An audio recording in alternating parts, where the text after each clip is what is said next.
razia 20 pengguna diamankan. Diduga eksploitasi anak, Dinsos tutup panti.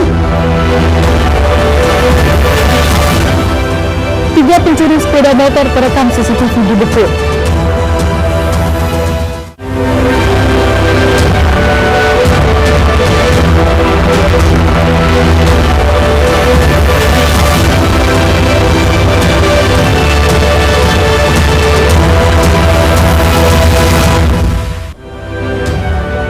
Selamat pagi pemirsa, Aidi Sumut kembali bersama Anda. Selain 3 informasi utama tadi, kami hadirkan beragam informasi dari wilayah Sumatera Utara selama 30 menit. Saya Sima Kaur, inilah informasi pertama.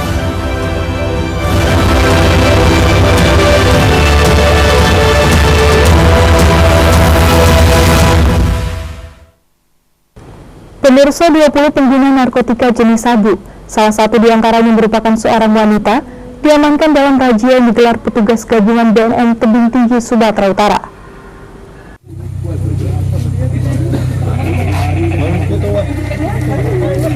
Pengguna narkoba diamankan dan dibawa ke kantor BNNK Kota Tebing Tinggi usai menjalani tes urin dan dinyatakan terbukti mengkonsumsi narkoba oleh petugas BNNK.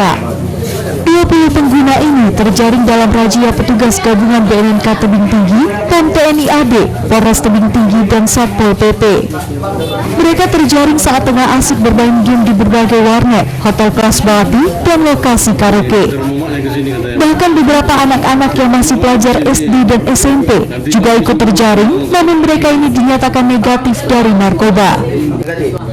Di sini ngapain? Nggak ada, cuma miwaret, Pak. Iya, mulai jam berapa? Mulai dari jam 10 tadi, Pak. Nanti sampai pagi gitu? Tuh habis waktunya lah, Pak. Kadang nanti habisnya jam 4, jam 5 baru pulang. Terus siangnya ngapain? Siangnya nggak ada, belum lima malah, Pak. Ya, enggak sekolah? Enggak, Pak. Emang udah putus sekolah, Pak. Kelas berapa hari itu putus? Kelas 5, Pak. Menurut Ketua BNNK Kota Tebing Tinggi AKBP Alexander Esoki, razia ini digelar guna memutus rantai peredaran narkoba di kawasan Kota Tebing Tinggi. Sudah sekitar kurang lebih 20 orang yang positif. Nah, ini satu angka yang menurut kita ini luar biasa, dan kita lihat hampir kebanyakan di warnet. Nah, ini perlu atensi atau perhatian terhadap para pengusaha warnet supaya membantu pemerintah supaya apabila yang membuka usaha ini untuk membantu supaya memikirkan lingkungan situasi supaya jangan sampai kita membuka usaha ini malah mengganggu, malah membuat lingkungan sekitarnya tidak nyaman. Kini 20 warga yang terjaring sudah diamankan di kantor BNNK Tebing Tinggi dan rencananya mereka akan diwajibkan menjalani rehab. Dari Kota Tebing Tinggi, Abdullah Sani Hasibuan, iNews melaporkan.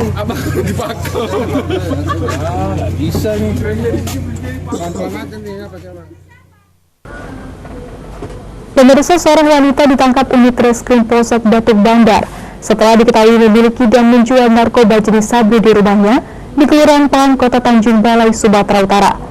Wanita ini pun sempat menangis saat ditangkap petugas kepolisian.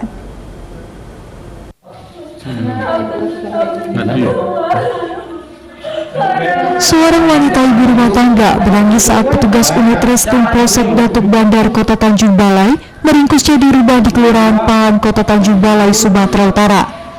Wanita ini tidak menyangka kalau polisi telah mengintainya setelah warga sekitar mengaku resah dengan keberadaan tersangka. Benar saja, setelah dilakukan penggeledahan, dari tangan tersangka ditemukan belasan plastik klip paket sabu seberat 4 gram lebih dan uang diduga hasil penjualan. Selanjutnya pelaku dan barang bukti dibawa ke unit Reskrim Polsek Datuk Bandar untuk penyelidikan lebih lanjut.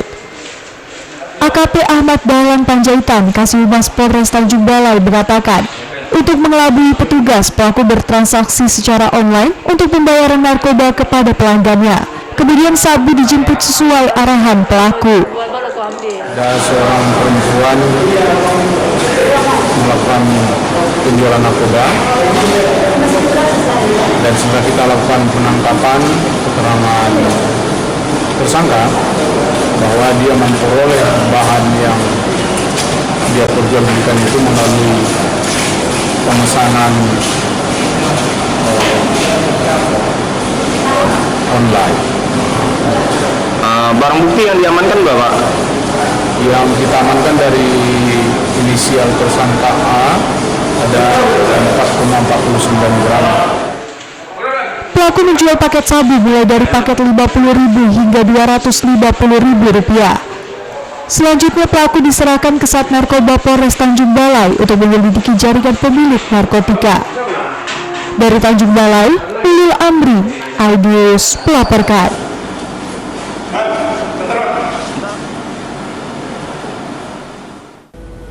Pemirsa, seorang pria terekam kamera CCTV mencuri sebanyak 6 buah tabung gas, rokok, dan bahan sembako, serta uang tunai dari salah satu toko sembako di kisaran Kabupaten Asahan, Sumatera Utara pada Selasa kemarin. Ironisnya, pelaku pencurian masih bertetangga dengan pemilik toko.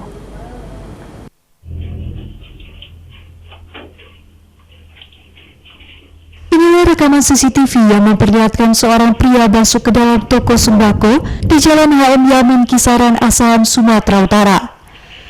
Pelaku mengendap-endap sambil menggasak rokok dan uang tunai yang berada di dalam toko. Dalam aksinya, pelaku juga menggasak sebanyak 6 unit tabung gas ukuran 3 kg serta beberapa karung beras. Indah, pemilik toko sembako, mengatakan kejadian serupa bukan kali pertama terjadi dan pelakunya adalah orang yang sama yang tidak lain adalah tetangga korban. Akibat pencurian ini, korban mengalami kerugian hingga 10 juta rupiah. Dalam melakukan aksinya, pelaku pencurian berjumlah 2 orang. Yang diambil gas, rokok, voucher, beras, yang lainnya, pokoknya yang berat-berat sama dia lah. Kalau total kerugian kakak ada berapa? Kira-kira 10 juta karena dia udah berulang kali. Kenal sama pelaku enggak? Kenal sekali, bahkan tetangga-tetangga. Oh, tetangga dekat. Harapan kakak untuk para pelaku kak? Ya kalau bisa dia mengeluarkan diri lah dari persembunyiannya agar bisa dituntaskan sama polisi. Korban telah melaporkan kasus pencurian yang dialaminya ke kantor polisi. Korban berharap pelaku segera tertangkap dan menyerahkan diri untuk mempertanggungjawabkan perbuatannya. Dari Asahan, Ulil Amri, iNews melaporkan. Yang meminta damai. Yang satu lah itu yang di dalam CCTV kalau lagi jadi buronan. Pemirsa, eksploitasi anak, pengelola panti jadi tersangka. Tetaplah bersama kami.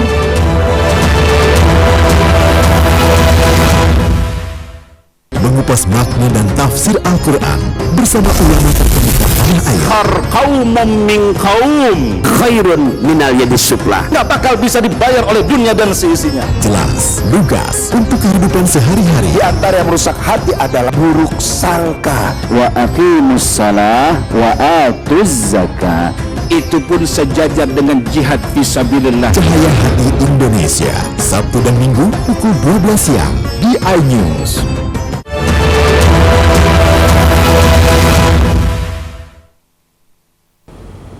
Terima kasih Anda masih bersama kami di iNews, Sumut Inspiring and Informatif. Pemirsa, buntut viralnya video live TikTok panti asuhan yang diduga mengeksploitasi anak melalui media sosial, Dinas Sosial langsung melakukan tindakan dengan menutup operasional panti serta mengevakuasi anak ke sentra bahagia UPT Kemensos.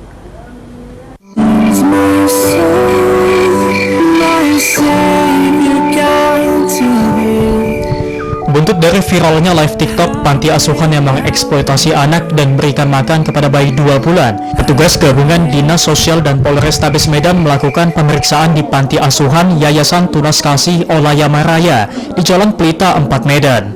Di lokasi panti ditemukan 25 anak, baik yang berusia balita maupun anak yang berusia sekolah, serta beberapa alat live streaming, ponsel, dan lampu portable. Tak hanya melakukan eksploitasi anak, panti asuhan ini juga tidak memiliki izin sehingga Dinas Sosial melakukan penutupan terhadap tempat ini. Aksi pengurus panti yang melakukan live dengan memberikan makan bubur terhadap bayi 2 bulan juga dikecam oleh pemerhati anak dan netizen.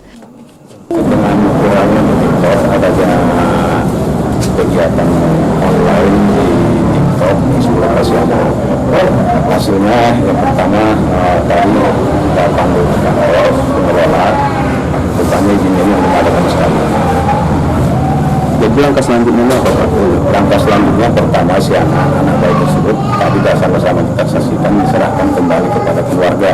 Oleh jajaran kelurahan tadi yang Bapak Kepling telah menelusuri dan keluarganya ditemukan, jadi kita serahkan kembali kepada keluarga. Seluruh anak pun kemudian dievakuasi ke UPT Kemensos di Jalan William Iskandar, Medan. Sementara itu, 3 orang pengurus panti digiring ke Mapolrestabes Medan untuk dilakukan pemeriksaan lanjutan. Dari Medan, Ahmad Ridwan Nasution, iNews melaporkan.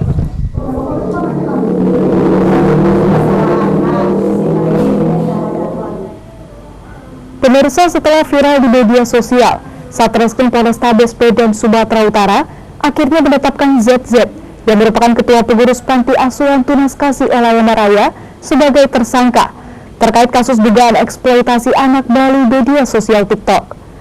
Dalam aksinya, tersangka bisa meraup keuntungan hingga mencapai 50 juta rupiah per bulannya. Tersangka pun terancam hukuman penjara selama 20 tahun.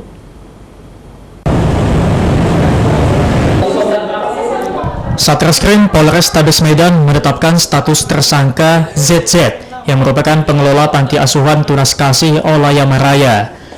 Hal itu disampaikan Kapolrestabes Medan Komisaris Besar Polisi Valentino Alfata Tareda usai melakukan olah tempat kejadian perkara dan memasang garis polisi di Panti Asuhan Tunas Kasih Olaya Raya Rabu malam. Valentino menyebut tersangka sengaja melakukan siaran langsung di media sosial TikTok dengan mempertontonkan anak-anak panti asuhan yang berjumlah 26 anak yang 4 diantaranya masih bayi. Tersangka sengaja mencari belas kasihan penontonnya di media sosial TikTok yang kemudian mengirimkan sejumlah uang yang jumlahnya jika ditotal berkisar 20 hingga 50 juta rupiah dalam waktu 1 bulan. Uang yang didapat tersangka tidak hanya berasal dari warga kota Medan dan sejumlah daerah di Indonesia saja, melainkan hingga ke beberapa negara di luar Indonesia. Tersangka sendiri awal mula menggunakan TikTok sebagai media eksploitasi anak sejak awal tahun 2023. Namun, baru dalam waktu 4 bulan terakhir, tersangka berhasil mendapatkan keuntungan mulai dari 20 juta hingga 50 juta rupiah yang dugaan sementara digunakan untuk kepentingan pribadinya. Tak hanya itu, dari hasil pemeriksaan, panti asuhan yang dikelola tersangka juga tidak memiliki izin. Kasus eksploitasi anak secara ekonomi.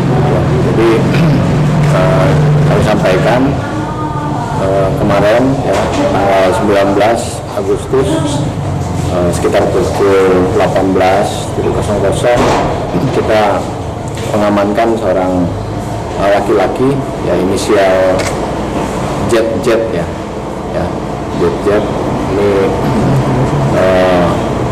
mengelola sebuah panti asuhan ya di wilayah Medan Perjuangan. Dalam kasus ini, tersangka yang sudah ditahan kini terancam akan dipenjara selama 20 tahun karena dijerat dengan Undang-Undang tentang Perlindungan Anak. Sementara polisi masih periksa 4 orang lainnya dan menyita sejumlah barang bukti. Dari Medan, Adi Palapaharahap, iNews melaporkan.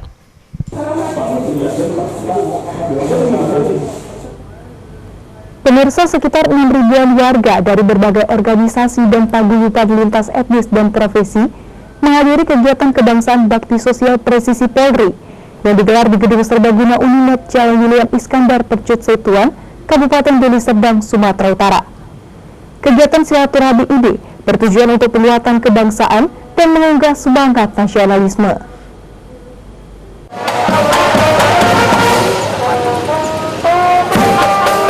Kegiatan kebangsaan bakti sosial presisi Polri yang berlangsung di Gedung Serbaguna Unimed Jalan William Iskandar Percut Setuan, Kabupaten Deli Serdang dihadiri sekitar 6.000 masyarakat dari berbagai elemen dan sejumlah tokoh masyarakat serta Wakil Kepala Kepolisian Republik Indonesia Komjen Pol Dr. Agus Andrianto, pejabat teras Kepolisian Daerah Sumatera Utara, serta Forkopimda Sumut.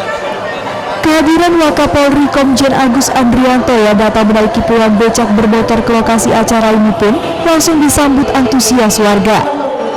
Kegiatan silaturahmi yang merupakan rangkaian bakti sosial presisi Polri ini untuk penguatan kebangsaan dan mengunggah semangat nasionalisme masyarakat. Kegiatan ini juga mendapat dukungan dan apresiasi luar biasa dari ratusan organisasi dan paguyuban yang mengikutinya.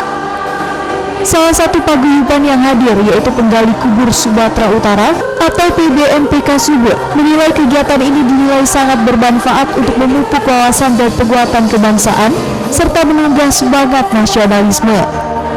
Ketua PBMPK Subud Pusman mengingatkan dan mengajak warga untuk menjaga toleransi dan selalu mengedepankan kebersamaan. Komunitas kami menghadiri acara bakti sosial Polri yang presisi. Dalam kesempatan ini kami mengapresiasi kegiatan ini dan sangat berarti bagi kami.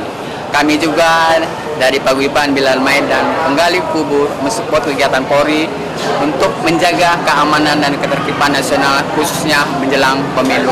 Dan kami menolak kegiatan-kegiatan yang bersifat hoax dan negatif. Ketua PBMPK Subud Pusman juga mengajak seluruh masyarakat Sumatera Utara agar tidak mudah mempercayai dan terpengaruh dengan informasi-informasi yang akan memecah belah bangsa. Dari Medan, Said Ilham, iNews melaporkan. Pemirsa, Dewan Pimpinan Pusat atau DPP Paguyuban Keluarga Besar Puja Kesumba Rabu sore kemarin melantik pengurus Dewan Pimpinan Wilayah Petani Nelayan Puja Kesumba Sumatera Utara periode 2023 sampai 2028.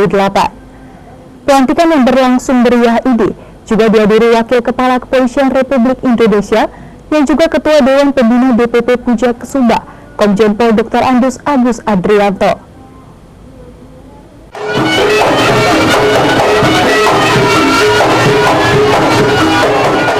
Pelantikan pengurus Dewan Pimpinan Wilayah Petani Nelayan atau DPW Pena Puja Kesumba Subud periode 2023-2028 di Medan International Convention Center atau MICC Rabu sore berlangsung meriah.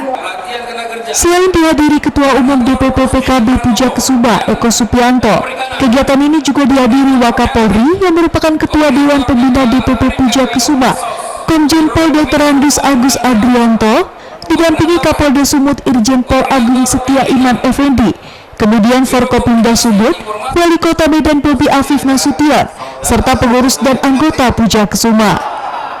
Pelantikan pengurus DPW Pena Puja Kesumba Sumut periode 2023 sampai 2028 yang diketuai Slamet Mulyono dengan Sekretaris Warsito atau Anto Lembu dan Bendahara Supriyanto langsung dilakukan oleh Ketua Umum DPP PKB Puja Kesumba Eko Supianto SE yang ditandai dengan penyerahan petaka. Usai melantik, Ketua Umum DPP PKB Puja Kesumba Eko Supianto SE mengatakan kesejahteraan petani dan nelayan di Indonesia, khususnya di Sumatera Utara, masih jauh tertinggal dibandingkan dengan negara-negara lain. Dirinya berharap peran Pena Puja Kesumba Subud dapat membantu mengembangkan sektor pertanian dan perikanan. Pena Puja Kesumba juga akan mendata basis-basis petani dan nelayan agar program yang sudah direncanakan dapat terlaksana. Setelah ada pelantikan Pena, mereka jalan untuk ke basis-basis khususnya Puja Kesumba yang petani dan nelayan, karena kita lihat kesejahteraan petani saat ini termasuk kurang dibandingkan dengan negara-negara luar. Perlu kita garis bawahi bahwa Pena Puja Kesumba hadir untuk mengembangkan sektor pertanian dan perikanan khususnya untuk nelayan, karena memang rencana kami ada lahan sekitar 1 hektar di daerah pantai untuk membantu nelayan juga. Jadi kalau bisa kami usulkan ke pemerintah untuk membangun ABS batu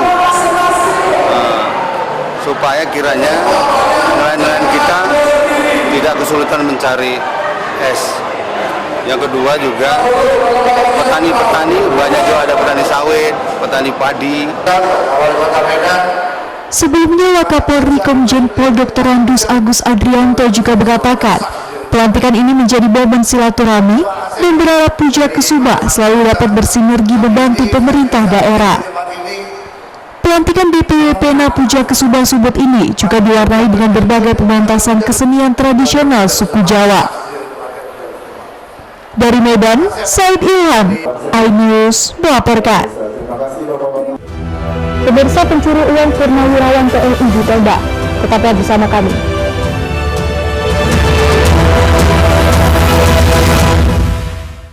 Selamat datang di iNews Today. Lengkapi pagi Anda dengan update informasi terkini. Apa penyebabnya? Apakah karena aspal ruas jalan ini ambles membentuk lubang? Boleh nggak sih dikasih senjata? Kira-kira boleh. Saya punya di bawah supervisor. Kita akan langsung bergabung bersama Haji saya Nur Ahmad. Sejumlah bahan pokok mulai mengalami kenaikan. iNews Today setiap Senin sampai Jumat pukul 10 pagi di iNews.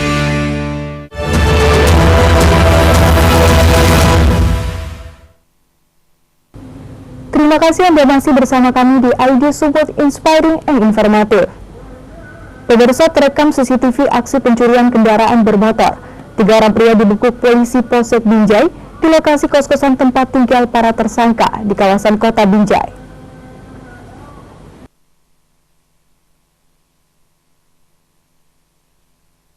Beginilah aksi tersangka pencuri sepeda motor yang terekam kamera CCTV saat melakukan aksi pencurian sepeda motor yang terparkir di salah satu toko di Jalan Binjai, Stabat. Tersangka berhasil membawa kabur sepeda motor dengan cara merusak kunci sepeda motor memakai kunci letter T yang sudah dipersiapkan sebelumnya. Dari tangan ketiga tersangka, yakni WN, KA, dan NR, turut diamankan barang bukti baju yang digunakan ketiga tersangka saat beraksi, sepatu, kunci letter T, dan plat kendaraan bermotor hasil curian tersangka. Pelaku mengaku sudah 5 kali melakukan aksi pencurian sepeda motor. Sementara hasilnya dipakai tersangka untuk hura-hura bersama teman-temannya. Berarti yang masih Bang, udah berapa kali melakukan aksi pencurian? 5 kali. Di mana aja Bang lakukan? Di Sunggal, di seputaran Binjai. Bang, uangnya untuk apa Bang lakukan? Untuk happy-happy, Pak. Happy apa maksudnya Bang? Jalan-jalan Kemana? ke Brastagi, Pantai. Polisi berhasil menangkap ketiga kawanan pencurian sepeda motor setelah menerima pengaduan warga kehilangan sepeda motor. Polisi langsung melakukan penyelidikan dan mempelajari ciri-ciri ketiga tersangka dari rekaman CCTV hingga akhirnya berhasil menangkap ketiga kawanan pencuri motor di tempat kos mereka. Sesuai dengan laporan polisi dari masyarakat adanya kehilangan sepeda motor, kita tindak lanjuti dengan cek TKP, lalu berdasarkan petunjuk dari CCTV kita melakukan penyelidikan dan pengembangan. Setelah itu kita mendapatkan informasi bahwasannya ketiga pelaku ada di suatu tempat dan kita bersama anggota atas perintah Kapolsek untuk melakukan pengejaran dan penangkapan. Setelah sampai di TKP, kita berhasil menemukan tempat persembunyian mereka dan mengamankan ketiga pelaku dari rumah kontrakan mereka. Ketiga tersangka kawanan Ranmor yang bersahkan warga Kota Binjai terancam hukuman 7 tahun penjara sesuai pasal 363 ayat 1 KUH Pidana dengan ancaman hukuman 7 tahun penjara. Polisi juga mengejar 2 orang lagi kawanan pencuri motor yang selalu melakukan aksi pencurian motor di lokasi perbelanjaan di Kota Binjai. Dari Binjai, Muhammad Jainal Tanjung, iNews melaporkan.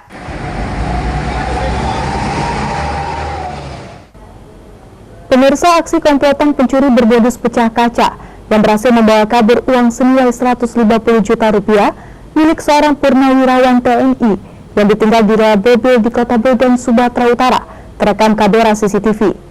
Dalam aksinya, pelaku hanya bermodalkan pecahan busi kendaraan yang digunakan sebagai alat pemecah kaca.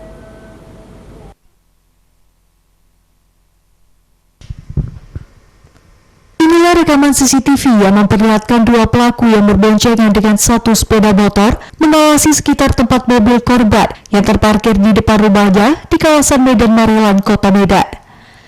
Tidak berlangsung lama, salah satu pelaku kemudian memecahkan kaca mobil korban menggunakan pecahan busi kendaraan motor untuk kemudian membawa kabur tas berisi uang sebesar 150 juta rupiah.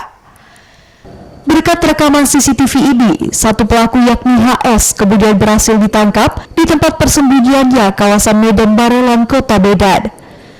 Namun HO yang berperan sebagai eksekutor terpaksa ditembak di bagian kakinya karena mencoba melakukan perlawanan saat diminta memperlihatkan lokasi persembunyian temannya. Kasatreskrim Polres Pelabuhan Belawan, AKP Zikri Buabar menyebut, pelaku dan komplotannya memiliki peran yang berbeda-beda dalam setiap melakukan pencurian dengan modus pecah kaca. Para pelaku biasanya kerap berkeliaran di sekitaran bank dan selalu mengikuti orang-orang yang keluar dari bank dengan membawa tas maupun plastik yang diyakini para pelaku berisi uang. Komplotan ini baru menjalankan aksinya usai mobil korban yang sebelumnya dibuntuti berhenti dan korban keluar meninggalkan tas di dalam mobil. Jadi pada saat korban mengambil uang, jadi pelaku ini telah membuntutin dari bank. Kemudian diikutin, setelah diikutin ada tempat yang sepi, kemudian diberhentikan dan dilakukan pecah kaca. Sudah sering, Bang? Pengakuannya baru sekali. Uang yang diambil kurang lebih 150 juta. Dipakai untuk apa, Bang? Menurut pengakuan dan hasil penyelidikan kami, dibeli untuk kebutuhan, dipergunakan uang tersebut untuk kebutuhan sehari-hari, dan ada dibelikan sepeda motor, 1 unit sepeda motor MU. Dalam kasus ini sendiri, korban yang merupakan purnawiran TNI baru saja mengambil uang di salah satu bank di kawasan Medan Marelan menderita kerugian 150 juta rupiah. Untuk mempertanggungjawabkan perbuatannya, pelaku harus mendekam di sel tahanan Polres Pelabuhan Belawan dan terancam hukuman maksimal 12 tahun penjara. Dari Medan, Sumatera Utara, Yuda Bahar, iNews melaporkan. Pemirsa, Wali Kota Medan Bobi Nasution secara resmi membuka kegiatan TNI Manunggal Membangun Desa atau TMMD ke-118 tahun 2023 yang digelar di lapangan Benteng Medan Rabu pagi kemarin. Diharapkan TMMD dapat mempererat kemanunggalan TNI dengan rakyat dan meningkatkan akselerasi pembangunan.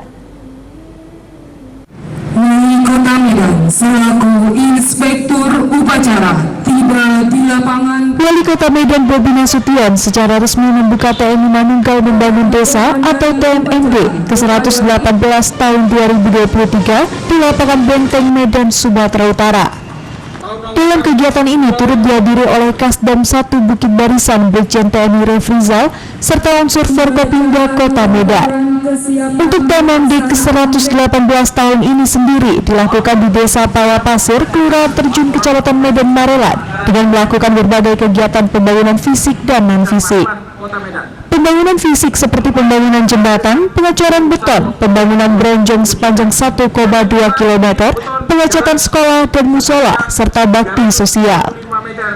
Selain itu, pembangunan non-fisik mencakup kegiatan penyuluhan tentang bahaya narkoba, penyuluhan hukum, masalah kamtipmas, masalah kesehatan seperti stunting, penyuluhan tentang bela negara, dan bahayanya paham radikal.